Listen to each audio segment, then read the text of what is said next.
O Evangelho tem sua própria epistemologia. Ele nos apresenta o seu caminho para a obtenção de conhecimento salvador. Isso fica evidente em João, capítulo 8, a partir do verso 30, que diz assim: dita estas coisas, Jesus havia acabado de pregar, e a Bíblia declara, muitos creram nele. E aí o Senhor Jesus passa a orientar essas pessoas, a passar a elas algumas informações. Disse, pois, Jesus aos judeus que haviam crido nele. Então lá estavam aquelas pessoas alegremente, vamos assim dizer, levantando as mãos, como vemos nas nossas igrejas.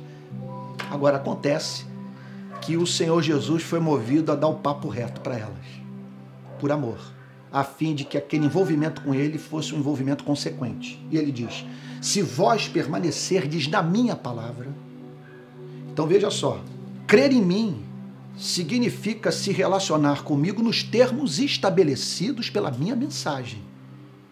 Não tente me domesticar. Se você quer provar da libertação, da salvação, da alegria, da felicidade que eu quero lhe oferecer, é essencial que você se deixe dominar pela minha palavra. Que minha palavra faça parte do seu DNA, que dirija a sua vida.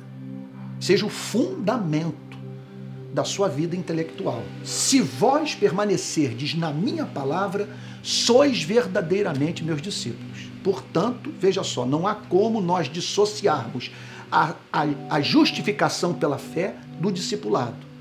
A justificação pela fé não é o discipulado.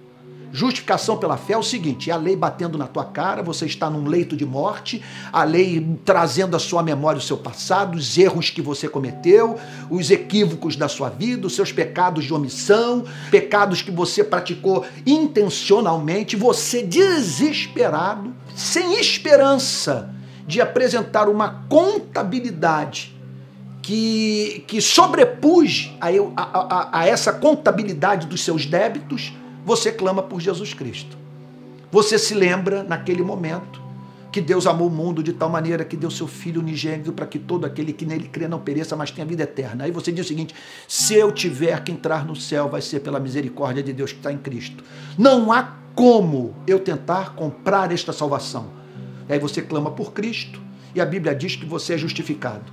É a experiência do publicano que subiu ao templo batendo no peito e dizendo, sê propício a mim, pecador. E o Senhor Jesus disse que ele voltou para casa justificado. Justificado não pelo amor, justificado não pelas obras, justificado pela fé. Pois bem, só que esta fé, quando é autêntica, ela é seguida daquilo que Jesus chama aqui de discipulado. Sois verdadeiramente meus discípulos. Sois pessoas que se submetem intelectual e moralmente à minha verdade, que me seguem, que me têm como referência e que, portanto, a partir do meu evangelho, avaliam a sua experiência religiosa, a sua relação com a instituição religiosa, com a igreja. Pois bem, interessante é em seguida ele dizer, e conhecereis a verdade vos libertará. Há muito que ser dito sobre esta declaração, sobre o sentido de liberdade, como a verdade liberta. Pois bem, mas o que eu quero enfatizar aqui, ele dizer conhecereis. Então, com isso ele está dizendo a seguinte coisa, que o conhecimento salvador não se trata apenas de cognição, não se trata apenas de acesso intelectual ao conteúdo do evangelho.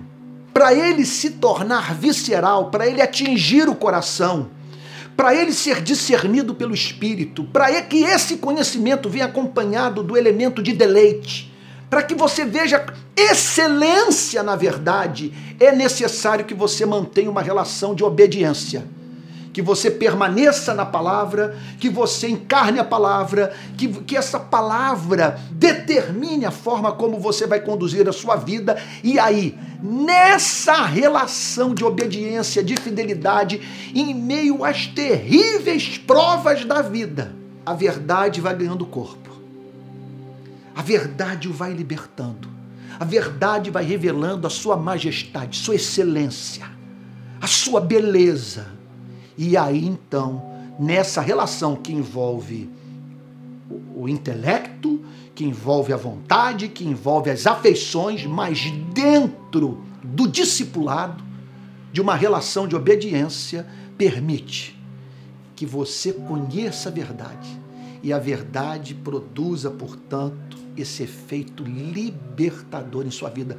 Portanto, não espere conhecer a verdade apenas estudando teologia sistemática, decorando uma confissão de fé, ou até mesmo estudando a Bíblia. É necessário que você conheça o conteúdo desse livro, mas que o conteúdo desse livro faça parte da sua vida, porque somente assim você terá aquela espécie de conhecimento da verdade que transcende a compreensão intelectual, que é visceral, que transforma a vida do homem integral e para sempre.